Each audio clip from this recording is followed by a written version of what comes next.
Olá, pessoal! Hoje é segunda-feira, 1º de dezembro de 2025, e nosso querido amigo, nosso irmão, o Coronel Jacques Baude, está aqui conosco. Bem-vindo de volta. Obrigado. Oi. Oi.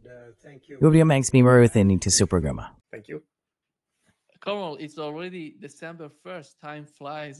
Coronel, já é 1º de dezembro. O tempo voa, e parece que você está ficando cada vez mais velho. Não consigo imaginar como 2025 já passou. Pois é. E todos nós sabem, este ano estávamos falando sobre o conflito na Ucrânia. Quando olhamos para isso hoje, pelo que acabamos de saber, ao ouvirmos um governo como o da Holanda falar sobre enviar mais ajuda à Ucrânia, acho que toda essa questão de apoiar a guerra na Ucrânia está, de alguma forma, relacionada à corrupção lá. O que está acontecendo na Ucrânia? Quem está se beneficiando da guerra? Quem está ganhando dinheiro? Quem está lucrando com isso?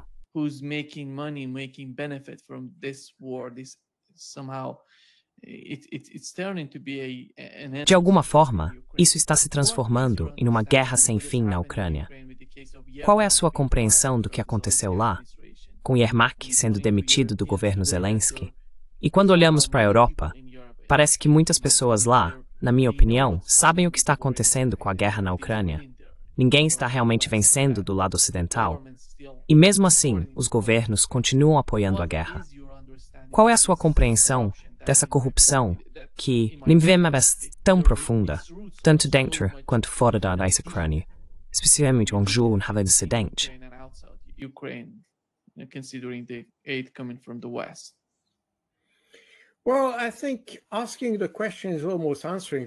Bem, acho que fazer a pergunta já é quase respondê-la, porque ninguém realmente entende mais sobre o que é esse conflito. Os russos têm uma ideia muito clara, porque a população russa na Ucrânia sofreu por vários anos sob o novo governo ucraniano não eleito. Lembre-se disso. Mas, para o Ocidente, parece que ninguém entende mais. Na verdade, cerca de 10 dias atrás, Kaja Kallas explicou, quando esse plano de 28 pontos foi publicado pela Axios e pela Politico, que aparentemente lhe perguntaram se a Europa tinha um plano para a paz. E ela disse, bem, temos um plano de 2 pontos. Primeiro, enfraquecer a Rússia e segundo, apoiar a Ucrânia. Então esse é o plano. Ponto final. Ou seja, o principal objetivo do plano europeu é enfraquecer a Rússia e, em segundo lugar, apoiar a Ucrânia nesse esforço.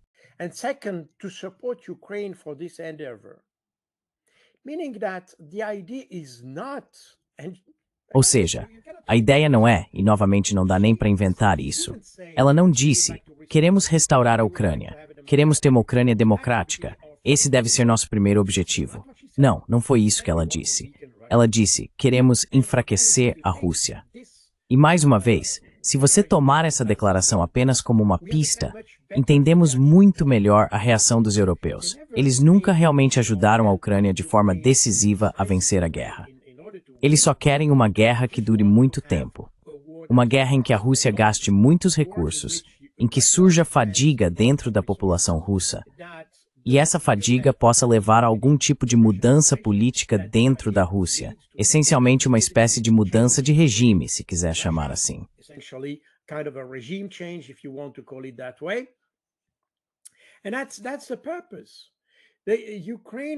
E esse é o propósito. A Ucrânia nunca foi um país que as pessoas quisessem desenvolver, ou melhor, ela foi explorada, quero dizer, pelos europeus, pelo Ocidente em geral, incluindo também os Estados Unidos. Eles exploraram a Ucrânia. Eles nunca realmente ajudaram a Ucrânia. E isso já foi dito muitas vezes pelo próprio Zelensky, quando ele afirmou que na verdade enviam armas, mas enviam as armas que não querem. Se você lembrar da história de todas as entregas de armamentos à Ucrânia desde 2022, essencialmente na primeira fase, até o final do verão de 2022, os europeus entregaram à Ucrânia equipamentos soviéticos antigos que ainda estavam armazenados em países do leste europeu.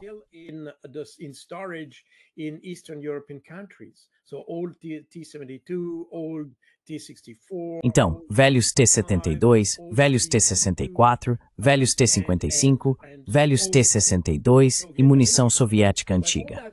Quando tudo isso se esgotou e pudemos identificar, e os americanos também puderam identificar, que em novembro de 2022, o exército ucraniano não estava no caminho da vitória, os europeus não começaram a enviar equipamentos de última geração. Aliás, isso não teria sido possível de qualquer forma, porque mesmo que fosse o melhor equipamento do mundo, não se pode treinar pessoas para usá-lo em apenas alguns dias. É preciso tempo para adquirir a proficiência e as habilidades necessárias. É preciso treinar por meses, talvez até anos, se estivermos falando, por exemplo, de um tanque.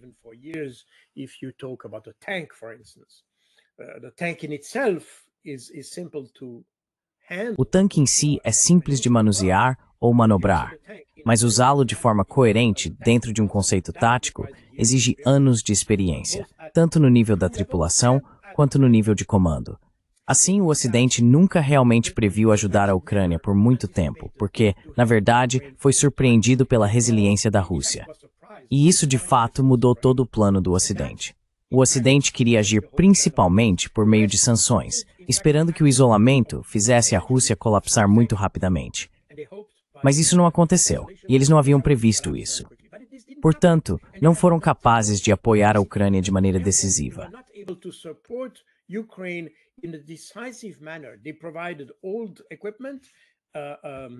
Eles forneceram equipamentos antigos. Depois, do final de 2022 até a primavera de 2023, havia, por exemplo, os antigos Leopard 1 e as primeiras gerações do Leopard 2 e coisas desse tipo. Na verdade, a Ucrânia nunca conseguiu responder de forma eficaz à ameaça militar da Rússia. Nunca, nem mesmo na primeira semana. Então, provavelmente, tivemos que compensar isso com uma narrativa dizendo que a Rússia estava perdendo muitos tanques. Tudo isso é uma narrativa. Já foi demonstrado que isso era basicamente notícia falsa, boatos e coisas do tipo. De qualquer forma, em vez de apoiar a Ucrânia de forma eficaz, usamos a narrativa de que a Ucrânia estava vencendo. E é aí que ainda estamos.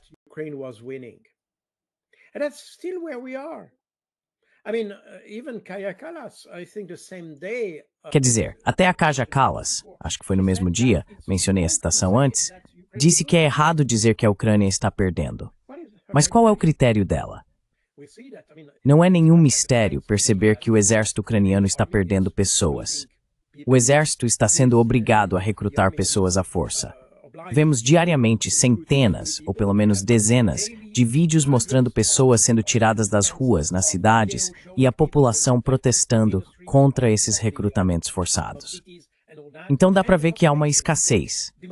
O governo está desesperado, até com dificuldade para encontrar soldados para enviar à linha de frente. E esses soldados não estão realmente treinados para ir para a linha de frente.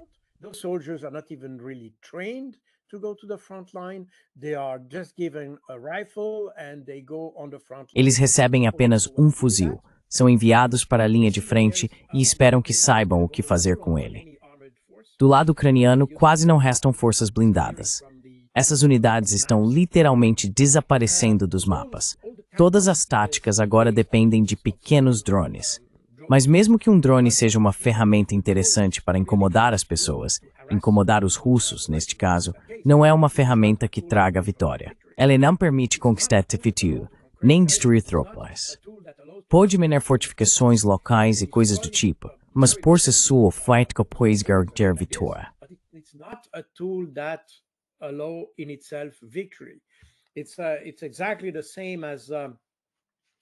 É exatamente a mesma coisa se você fizer uma comparação histórica. Veja, na Primeira Guerra Mundial, surgiram a metralhadora, o tanque e a aeronave, mas nenhum desses equipamentos permitiu que alguém alcançasse a vitória por si só. Só 20 anos depois, os alemães conseguiram combinar essas ferramentas em um único conceito operacional. Isso significava infantaria, tanques, artilharia e aeronaves, ou a força aérea, trabalhando juntos. Esse conceito foi chamado de Blitzkrieg, e foi isso que realmente possibilitou a vitória. É a combinação de várias ferramentas que torna a vitória possível.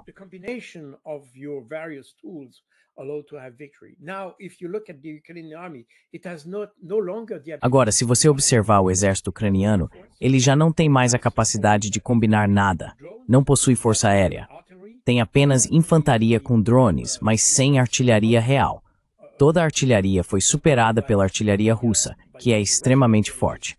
Tradicionalmente, os russos sempre foram muito fortes em artilharia.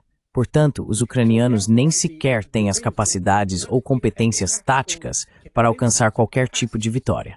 E provavelmente precisamos reconhecer isso também.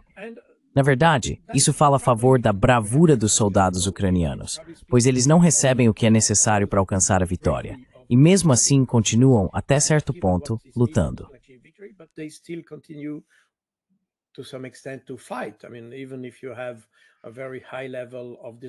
Quero dizer, mesmo que haja um nível muito alto de deserção e um alto número de fatalidades, eles ainda estão tentando fazer o melhor com o que têm, o que é extremamente limitado. O Ocidente nunca realmente tentou entender o que está acontecendo no campo. Essa é uma estratégia baseada na esperança, de certa forma, e ainda mantemos. Ainda estamos nos escondendo atrás da narrativa. Não é errado dizer que a Ucrânia está fracassando. Bem, não. A Ucrânia está fracassando, apesar de toda a boa vontade de seus soldados. O problema é que no Ocidente não queremos reconhecer isso, porque no fim das contas, se de repente admitirmos, isso colocaria em dúvida todo o apoio que estamos oferecendo à Ucrânia.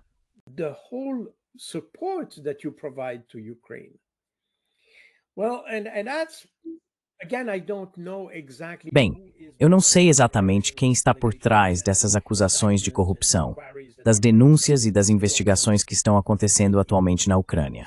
Alguns dizem que é os Estados Unidos, e isso pode ser verdade, eu não sei. De qualquer forma, o que vemos nesses casos de corrupção é que, por exemplo, talvez você se lembre, não sei se mencionamos isso no seu site, o infame míssil Flamingo, FP5, deveria ter sido desenvolvido recentemente pela Ucrânia com uma startup chamada Firepoint.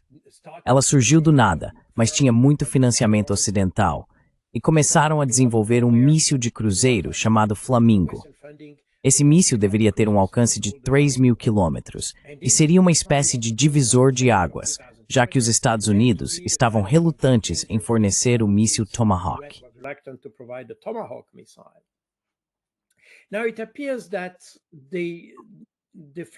Agora, parece que o Flamingo foi pelo menos parcialmente, provavelmente não completamente, mas pelo menos em parte, uma farsa. Quando esse Flamingo foi anunciado, aqueles que o produziram receberam muito financiamento. Mas, na realidade, ele não estava tão desenvolvido quanto se afirmava na época. Isso significa que o Ocidente despejou muito dinheiro em algo que não era maduro o suficiente para ser produzido ou implantado no campo de batalha. Como resultado, hoje esse programa parece ser uma espécie de fracasso. Ou talvez nem tudo tenha sido revelado ainda, mas até agora é um fracasso, podemos dizer.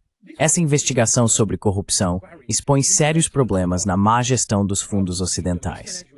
Mas agora, o Ocidente não quer interromper o financiamento, porque sabe muito bem que a Ucrânia depende dele, o que significa que se a Europa o interrompesse.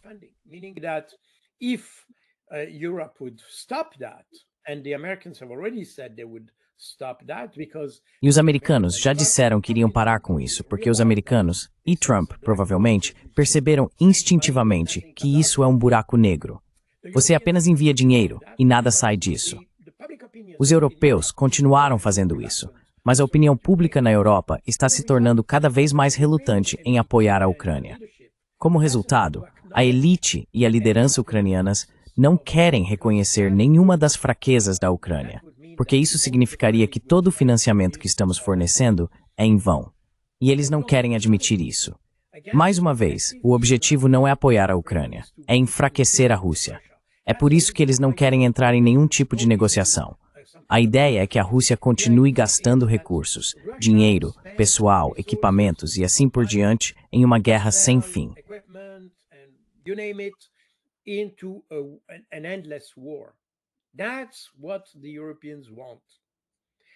É isso que os europeus querem. Eles nunca definiram como seria uma vitória da Ucrânia, por exemplo. Então isso não é uma preocupação. A questão não é como a Ucrânia venceria. Vencer não está em pauta. Não tem nada a ver com isso. A ideia é provocar uma derrota para a Rússia, não uma vitória para a Ucrânia. E isso é uma espécie de nuance, porque tendemos a pensar na linguagem comum que se uma parte perde, a outra automaticamente vence. que a vitória de um é a derrota do outro. Mas aqui não estamos mais em um jogo de soma zero, porque sabemos que uma vitória da Ucrânia não é possível. Mas podemos enfraquecer a Rússia. E isso seria uma espécie de... É isso que os europeus estão tentando alcançar. E isso será extremamente difícil, porque...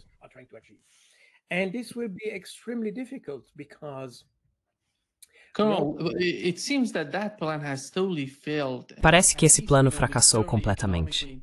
Pelo menos sabemos, do ponto de vista militar, econômico e geopolítico, que a Rússia tem sido apoiada por todos esses países do BRICS, o que tem sido uma das fontes mais importantes de apoio que a Rússia recebeu durante a guerra na Ucrânia. Mas eles sabem que isso não está funcionando. Eles sabem disso na Europa. Veja a Índia hoje, como a Índia está resistindo à enorme pressão vinda dos Estados Unidos. A China claramente decidiu se alinhar à Rússia. O Irã está muito mais próximo da Rússia hoje do que estava antes do início da guerra na Ucrânia. Essa guerra mudou completamente, sabe, a realidade geopolítica da região, na Eurásia, na Ásia Ocidental. E no caso do BRICS, como eles podem imaginar que essa guerra poderia enfraquecer a Rússia a longo prazo? Não vejo nenhum sinal disso. Já estamos nessa guerra há 4 anos, nos aproximando de 4 anos de guerra na Ucrânia, e não há nenhuma indicação disso.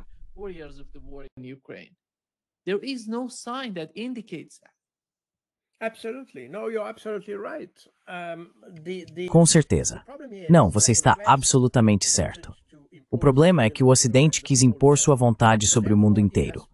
Portanto, sua política acabou de fato dividindo o mundo em 2 partes: os amigos do Ocidente e os inimigos do Ocidente. E não há meio termo. Ou seja, se você é um país como o Irã, por exemplo, não tem escolha. Mesmo que, e eu tenho muitos amigos iranianos, e sei que os iranianos são tradicionalmente voltados para o Ocidente, é um país muito moderno que sempre olhou para o Ocidente como um modelo, de certa forma. E hoje, eles sabem perfeitamente bem que o Ocidente não pode ser o modelo, porque são considerados inimigos.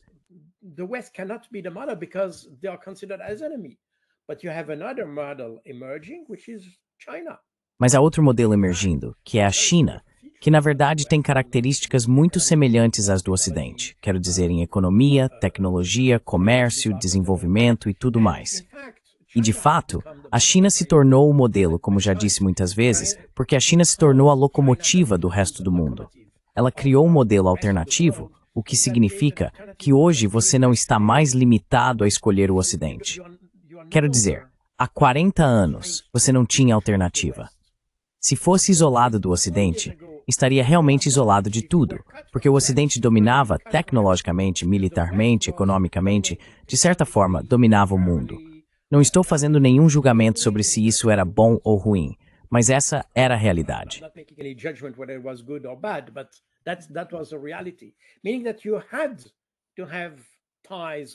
Isso significa que era preciso ter algum tipo de vínculo com o Ocidente. Caso contrário, não era possível ter nenhum tipo de desenvolvimento. Hoje é totalmente diferente. A China agora é ainda mais desenvolvida do que os Estados Unidos, o que significa que o modelo vem do Oriente e não mais do Ocidente. E se você observar o brasão da Rússia, verá que ele tem uma águia com 2 cabeças, uma voltada para o leste e outra para o oeste. Sempre foi assim. Quero dizer, os russos sempre se sentiram dessa forma. Quando falamos sobre a Rússia, precisamos de considerar que o cursos de Rússia branca, a parte a Sibéria, a parte ocidental do país. Not Siberia, it's the western part of you. And they always consider themselves between E eles sempre se consideraram entre o Ocidente e o Oriente. E recentemente, acho que foi em 2023, se não me engano, Vladimir Putin disse: não podemos mais confiar no Ocidente. Precisamos definitivamente mudar nossa visão. Em vez de olhar para o Ocidente, devemos olhar para o Oriente, porque o Oriente oferece uma alternativa ao Ocidente, um padrão de relações internacionais mais amigável, mais estável e menos guiado por ideologias. Portanto, é ainda mais conveniente desenvolver uma relação com a China, por exemplo.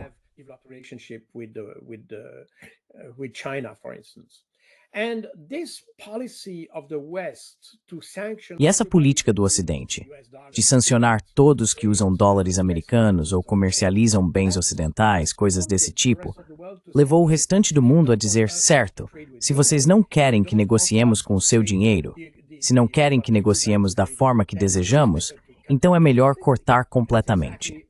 E é exatamente isso que estamos vendo agora. Um fosso crescente entre o Ocidente e o resto do mundo. A Rússia entendeu isso perfeitamente. Quando o Ocidente começou a cortar todas as rotas de fornecimento de energia, incluindo os gasodutos e assim por diante, a Rússia percebeu que não poderia mais basear seu desenvolvimento ou suas relações econômicas no Ocidente.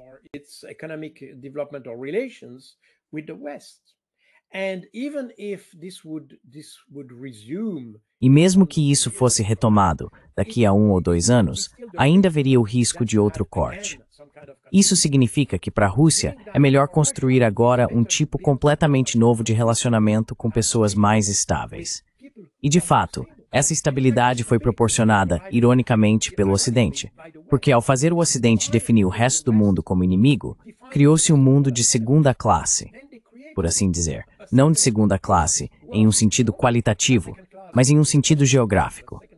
Ou seja, Irã, China, Índia e todos esses países sentem-se ligados pelo mesmo destino, pela mesma sorte, porque todos são considerados possíveis inimigos do Ocidente, se não explicitamente definidos como tais, como o Irã ou a China.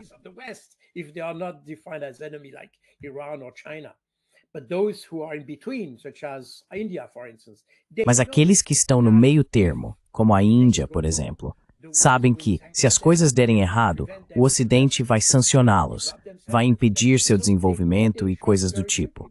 Então eles fazem sua escolha muito rapidamente, porque sabem que se associar ao Ocidente é um risco. Enquanto isso, se você tem laços com a China, mesmo que a Índia e a China tenham muitos problemas, questões territoriais, disputas de fronteira entre as duas, ainda assim, o comércio com a China é estável, porque nesses países eles fazem uma distinção entre o que é político e o que é comercial. Sabe, é exatamente o que tínhamos durante a Guerra Fria, aliás.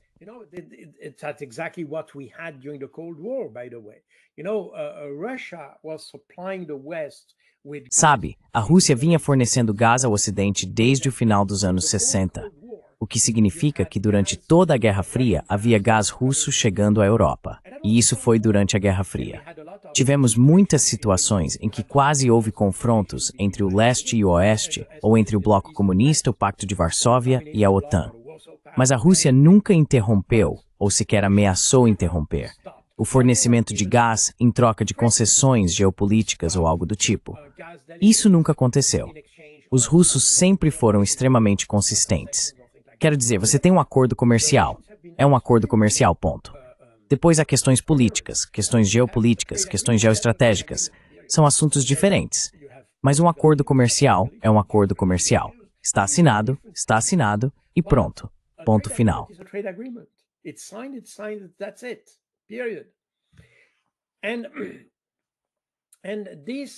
E isso foi, na verdade, foi o que Orbán disse recentemente em sua reunião com Vladimir Putin. Exatamente.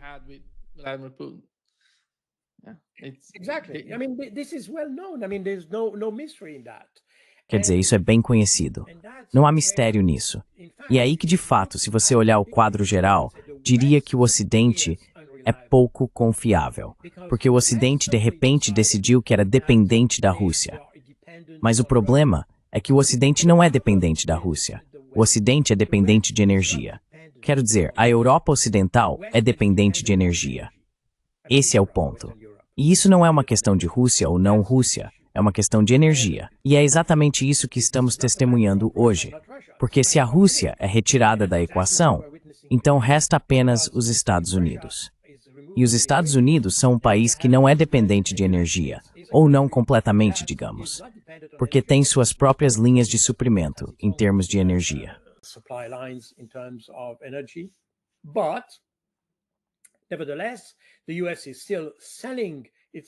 Mesmo assim, os Estados Unidos ainda estão vendendo. Na verdade, estão vendendo mais petróleo do que importando, quase a mesma quantidade de qualquer forma, porque os estados querem ganhar dinheiro. Eles não são como os russos, que ficavam muito satisfeitos em enviar petróleo ou gás barato para a Europa. Os Estados Unidos querem ganhar dinheiro. E especialmente agora, com a política de Trump de tornar a América grande novamente, isso significa que, se você pedir algum tipo de acordo ou desconto aos Estados Unidos, esqueça. Os Estados Unidos estão aqui agora para restaurar seu poder. Estão aqui para ganhar dinheiro. Estão aqui para reconstruir sua indústria, para reconstruir suas capacidades e competências industriais. E, portanto, não há chance de os americanos tentarem encontrar ou vender petróleo ou produtos baratos para a Europa. Eles querem ganhar dinheiro.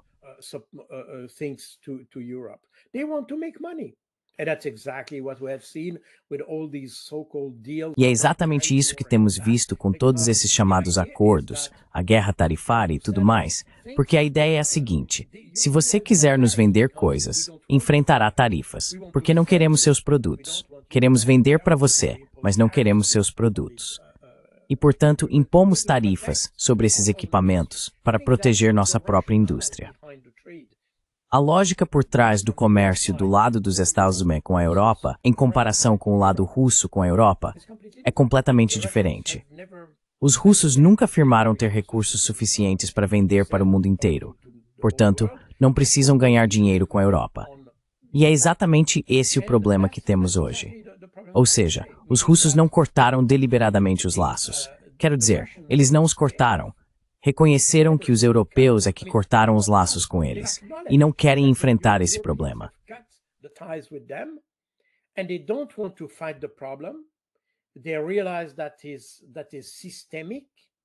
Eles percebem que é algo sistêmico. E foi exatamente isso que Vladimir Putin disse em uma reunião com industriais e a União dos Empresários em março deste ano. Ele afirmou que as sanções e todos os obstáculos impostos à Rússia são sistêmicos. Portanto, não há como nos livrarmos deles. Temos que viver com essas sanções, temos que viver com essas limitações e coisas do tipo. Esse é o caminho agora. Os russos entenderam que todas essas sanções, limitações e obstáculos impostos pelo Ocidente são, na verdade, oportunidades. São desafios para a indústria que levaram as empresas russas a serem mais criativas, mais inovadoras, a desenvolver novos produtos e a cooperar. E isso provavelmente não é algo mutuamente exclusivo, aliás, a cooperar mais com a China.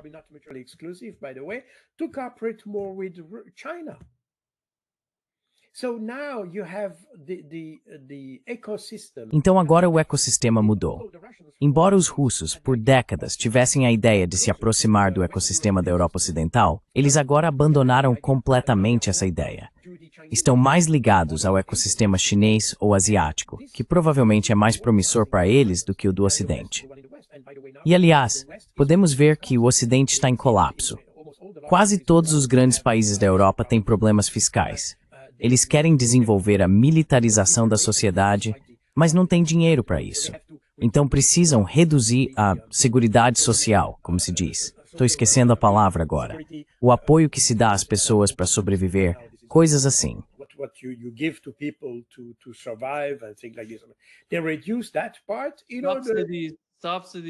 Eles reduzem essa parte, subsídios e tudo isso, exatamente para desenvolver a militarização. E é exatamente isso que você vê no Reino Unido, mas também na França. A França tem o maior déficit orçamentário em décadas. Mas o que Macron quer fazer? Ele quer dobrar o orçamento de defesa. E isso gera outra retórica. Porque se você quer justificar dobrar o orçamento de defesa em uma situação em que você nem sequer tem um orçamento oficial, aliás, ele ainda não foi aprovado pelo parlamento.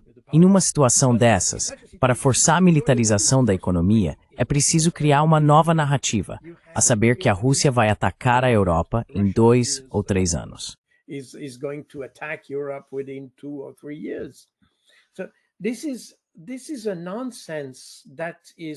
Então isso é um absurdo que continua se perpetuando, porque a verdadeira fraqueza do Ocidente é sua incapacidade de ter estratégias de longo ou mesmo médio prazo. É sempre de curto prazo, políticas de curto prazo, estratégias de curto prazo. Quero dizer, até hesito em usar a palavra estratégia, porque na realidade não há uma estratégia real no Ocidente. Eles apenas reagem aos acontecimentos, o que significa que tudo é orientado para o curto prazo. E mesmo com a Ucrânia, vemos que eles não anteciparam de forma alguma a resiliência russa. Agora estão presos à própria narrativa, porque disseram que apoiariam a Ucrânia e assim por diante. Mas, ao mesmo tempo, veem que isso é um buraco sem fim. Então estamos em uma situação muito estranha. Sabemos que estamos indo pelo caminho errado. Sabemos que não podemos nos dar ao luxo de continuar, mas não ousamos voltar atrás, porque isso de fato serviria à Rússia.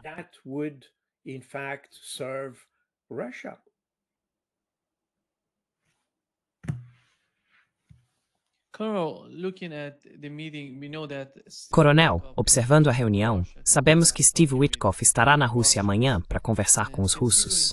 E considerando a reunião que os americanos tiveram com os europeus, junto com os ucranianos, você sabe, Marco Rubio foi a Genebra para conversar com europeus e ucranianos. E agora Steve Witkoff vai para a Rússia. Steve Witkoff e Marco Rubio também tiveram outra reunião com a delegação ucraniana. Você sabe, Umerov é agora o chefe da equipe de negociação ucraniana. Ele substituiu o anterior.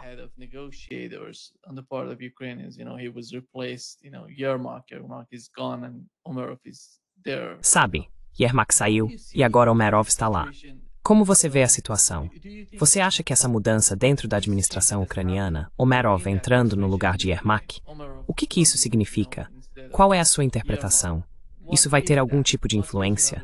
E por outro lado, como você vê o governo Trump enviando Rubio para a Europa e depois enviando Witkoff para a Rússia? Você acha que Donald Trump ainda tem algum tipo de influência sobre os neoconservadores nos Estados Unidos para fazer alguma coisa?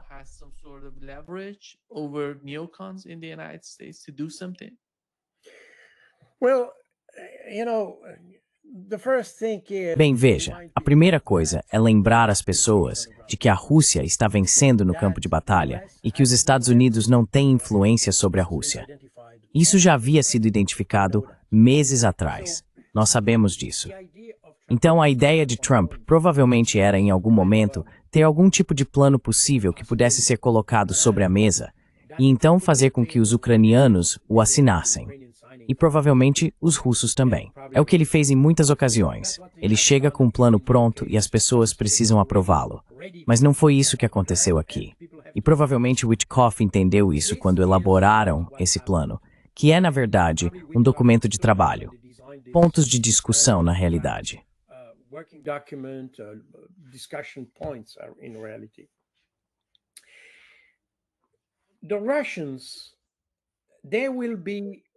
Os russos serão aqueles que decidirão o que acontecerá com esse plano, porque, como eu disse, eles estão vencendo no terreno, o que significa que sem eles, você não tem plano algum. Ponto final. Eles são o fator mais importante. Quero dizer, a aceitação deles é o fator-chave.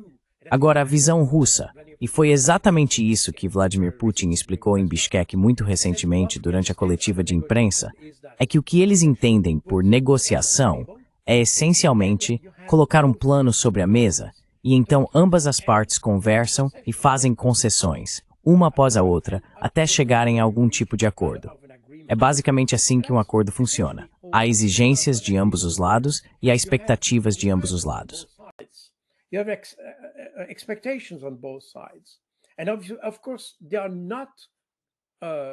E claro, eles não são compatíveis, porque cada lado tem sua própria compreensão de como isso deve terminar.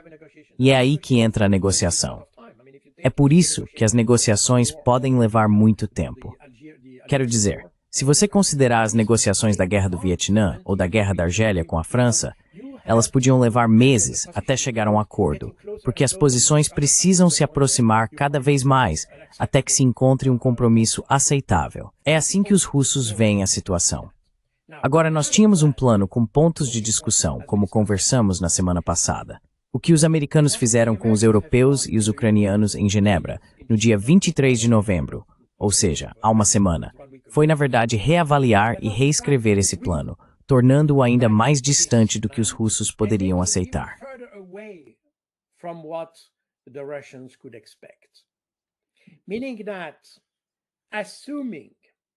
Ou seja, partindo do pressuposto desse plano, sobre o qual não sabemos muitos detalhes, quero dizer, Eu vi o rascunho feito pelos europeus com base em um plano dos Estados Unidos de 2018 e eles fizeram uma espécie de versão revisada desse plano de 2018. E agora esse plano foi reduzido a ninguém sabe exatamente se são 19, 20 ou 22 pontos. Não sabemos. De qualquer forma, em todo caso, é um plano revisado, que obviamente favorece mais a Ucrânia.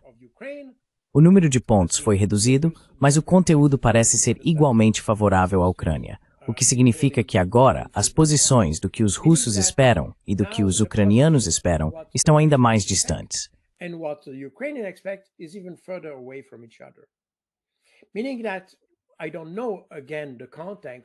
Ou seja, eu não sei novamente o conteúdo desse plano. Mas se tivermos um processo normal, como foi descrito por Vladimir Putin, em vez de termos uma solução em, digamos, 15 dias, teremos uma solução em 2 meses ou mais. Porque agora os europeus e os ucranianos conseguiram criar um plano que não é nada favorável à Rússia. Ou seja, se quisermos encontrar uma solução de compromisso, teremos que trabalhar cada vez mais. E, como os russos estão vencendo no campo de batalha, eles usarão esses fatores, negociação e guerra. E isso é coerente com a ideia de que, como Clausewitz costumava dizer, a guerra é a continuação da política por outros meios.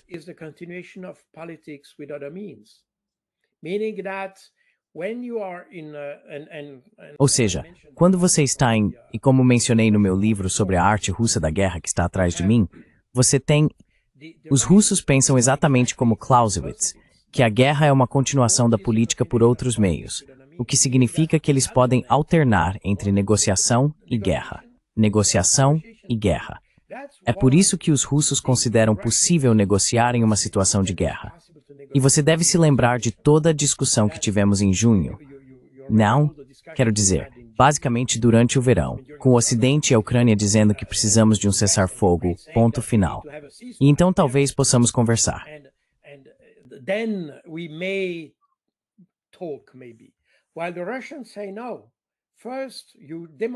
Enquanto os russos dizem, não, primeiro vocês demonstram que querem ter um processo e então teremos um cessar-fogo.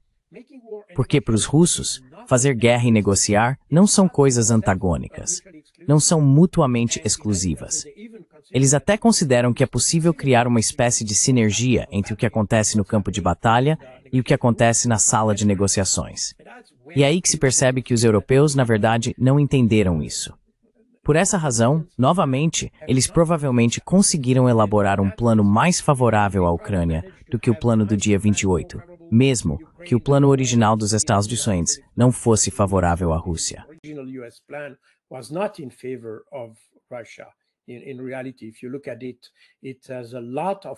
Na realidade, se você observar bem, há muitos pontos que são extremamente controversos para os russos. Mas tudo bem, vamos lá, não vamos discutir isso agora. O fato é que desde a semana passada, os europeus e os ucranianos, junto com os americanos e Marco Rubio, conseguiram encontrar uma solução que agrada aos ucranianos, o que significa que provavelmente é muito favorável aos russos. Portanto, para os russos, isso não é realmente um problema. Eles continuarão a pressionar e avançar no batalha. Agora, no último mês, as forças russas conseguiram alcançar a maior taxa por dia no batalha.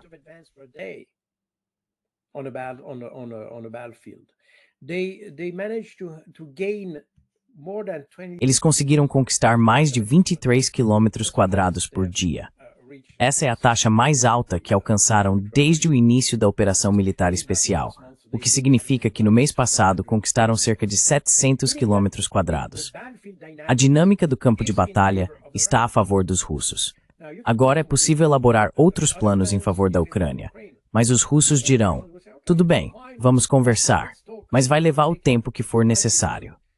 E, enquanto isso, estamos conquistando mais terreno, estamos tomando mais território. No fim, independentemente do que os europeus e os ucranianos tenham planejado, eles serão forçados a aceitar os termos russos.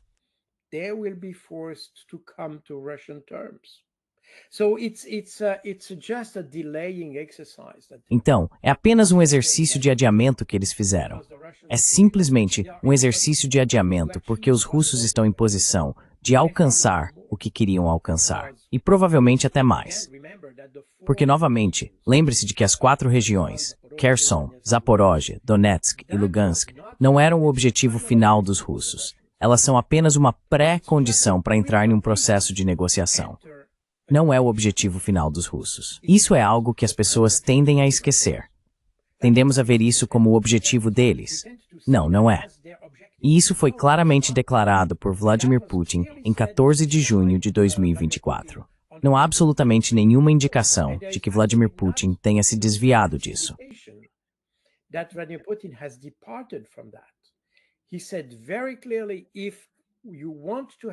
Ele disse muito claramente, se você quer ter uma negociação, primeiro retire suas tropas das fronteiras administrativas dessas 4 regiões. Abandone a ideia de ser membro da OTAN e então poderemos iniciar um processo de negociação que pode incluir um cessar-fogo. Os russos não se afastaram disso. Portanto, as 4 regiões não são o objetivo. Isso é apenas uma condição para entrar nas negociações. Ou seja, se os russos conseguirem esses territórios antes mesmo de o processo de negociação começar, eles continuarão, não vão parar, porque ainda não atingiram seu objetivo. E a ideia de que eles possam continuar em direção a Odessa, Nikolaev, novamente, eu não sei. Eu não estou na sala de planejamento do...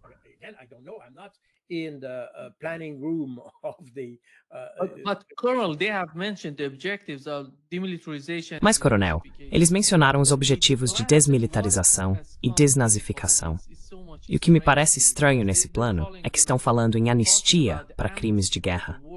Se incluírem isso, se retirarem a responsabilização das negociações, então não haverá como a Rússia ir atrás dos neonazistas na Ucrânia. É preciso algum tipo de ferramenta política ou diplomática para tirar essas pessoas do poder. Caso contrário, haverá uma guerra sem fim na Ucrânia. Eles continuarão atacando repetidamente. Qual é a solução, se não se levar em conta o que aconteceu em Bucha ou o que aconteceu na região de Kursk durante a guerra na Ucrânia? Não vejo a Rússia aceitando isso. Qual é a sua opinião sobre isso?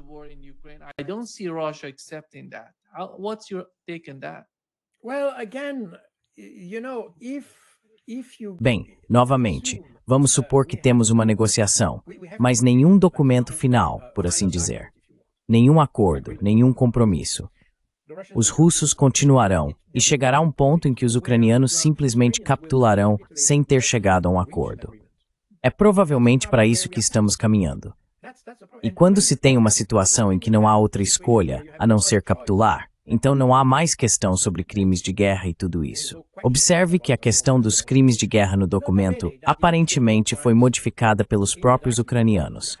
Não por causa dos crimes de guerra em si, mas por causa da corrupção e de questões semelhantes. Os ucranianos não querem ser indiciados após a guerra por desvio de verbas e coisas do tipo.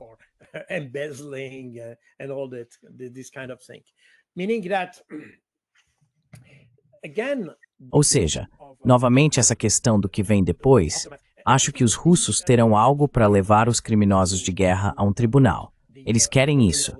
E os russos não esconderam isso, porque consideram que Bucha e tudo aquilo foram na verdade crimes ucranianos.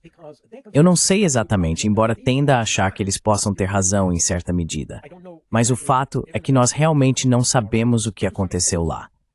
E esse também é o erro do Ocidente, porque quando houve Bucha, este é um bom exemplo. Em vez de haver uma comissão internacional ou uma comissão de inquérito que incluísse os russos e realizasse todas as investigações sobre o caso, os russos não teriam como contestar.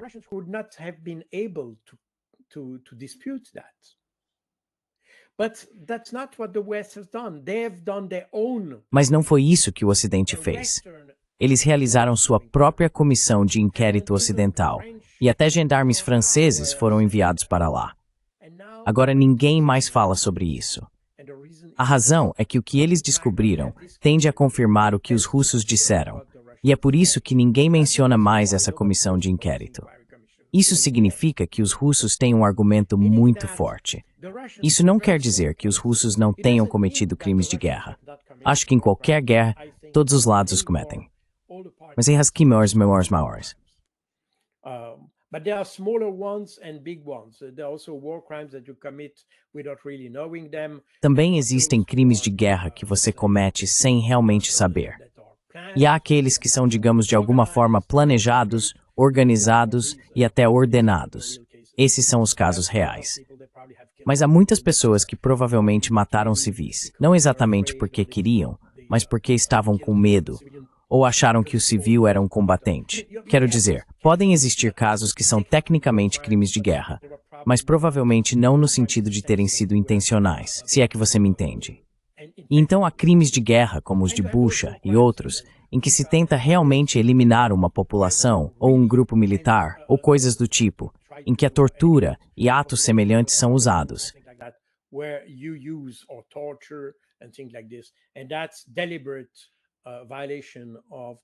E isso é uma violação deliberada das convenções de Genebra e de outras convenções. E, portanto, esses casos podem ser levados a um tribunal. Quero dizer, todos eles podem ser levados a um tribunal, mas esses são os russos provavelmente querem destacar. E, novamente, se você ler as redes sociais russas, poderá ver que eles já coletaram depoimentos sobre o que os ucranianos fizeram na região de Kursk, por exemplo. E é possível ver que apenas na área de Kursk há vários depoimentos mostrando que os ucranianos se comportaram muito mal ali. Mas lembra, quem foi enviado para lá? But remember that who was sent there? These were the so-called elite units that were... Essas eram as chamadas unidades de elite que foram enviadas para a região de Kursk, incluindo alguns estrangeiros. E veja, quando há mercenários estrangeiros, eles realmente não têm vínculos com a população local. Lembre-se de que em Kursk, se você observar a composição das forças, os russos iniciaram sua guerra para proteger uma população. Essa é a razão pela qual entraram em Donbás e tudo mais, porque acreditam que essa população merece proteção, pois a veem como seus irmãos. Portanto, é improvável que houvesse assassinatos deliberados de civis ou coisas do tipo, por parte dos russos, em uma área onde estão para proteger a população.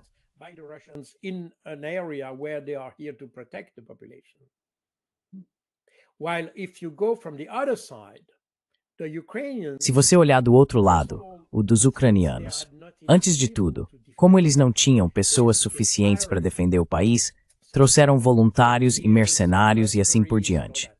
Quero dizer, se você observar agora, a maioria dos mortos na região de Pokrovsk e na região de Zaporózhia são colombianos, entende? Então eles são essencialmente mercenários.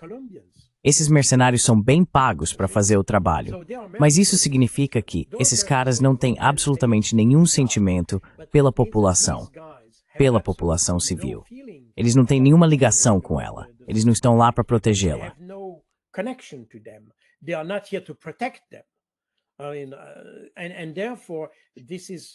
E é por isso que as leis internacionais sempre foram muito rigorosas com os mercenários. Como essas pessoas são pagas para fazer a guerra, elas não têm a mesma, digamos, conexão emocional ou relação com os civis. Por isso, não tem problema em matar civis, porque não tem nenhuma relação com essas pessoas. E é exatamente isso que se vê na Ucrânia. Um ucraniano defendendo ucranianos tem uma relação com a população que protege. Mas e um francês, um polonês ou outros assim? Eles não se importam. E esse tipo de exército é mais propenso a cometer crimes de guerra do que o exército russo.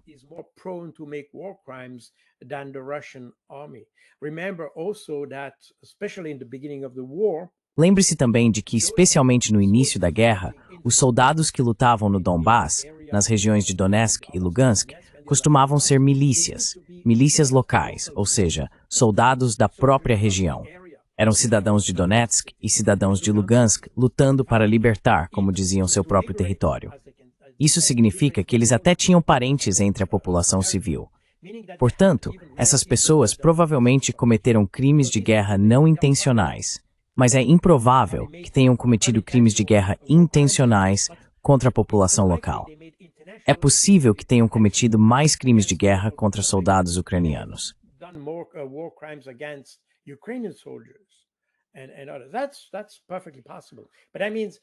Isso é perfeitamente possível, mas isso significa que, em relação à população local, aqueles soldados russos que nasceram na mesma região onde lutam provavelmente não agirão contra civis. Já para os outros, é exatamente o oposto. Ou seja, ao final da guerra, se houver uma capitulação da Ucrânia, certamente haverá a questão dos crimes de guerra sendo tratada, mas isso ocorreria sob gestão russa, por assim dizer. E eles certamente farão isso. Mais uma vez, há muitas coisas que tendemos a ignorar porque a narrativa as deixou de lado. E agora também há julgamentos acontecendo dentro da própria Ucrânia, aliás. And now you have also judgment within Ukraine, by the way. The issue, for instance, the snipers in Maidan. A questão, por exemplo, dos atiradores de elite na Maidan e das mortes em Odessa em 2014. Até os próprios ucranianos reconhecem hoje que esses foram crimes cometidos por extremistas ucranianos ou ultranacionalistas. Chame-os como quiser, nesses casos. Portanto, toda a narrativa que foi propagada no Ocidente, de que tudo foi obra dos russos ou mesmo do governo Yanukovych, não é verdadeira. Houve muitos massacres que ocorreram em Mariupol, em Izium, em outras áreas, à medida que essas regiões eram ocupadas pelos ucranianos. E tudo isso, os russos estão reunindo muitas provas hoje. E com certeza, se houver uma vitória no final, os russos certamente levarão todos esses casos a um tribunal. Não há dúvida disso. No doubt about this.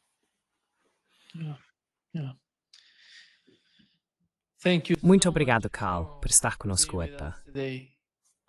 Grão Prazimp, foi prazer. Obrigado por me convidar. Thank you. Você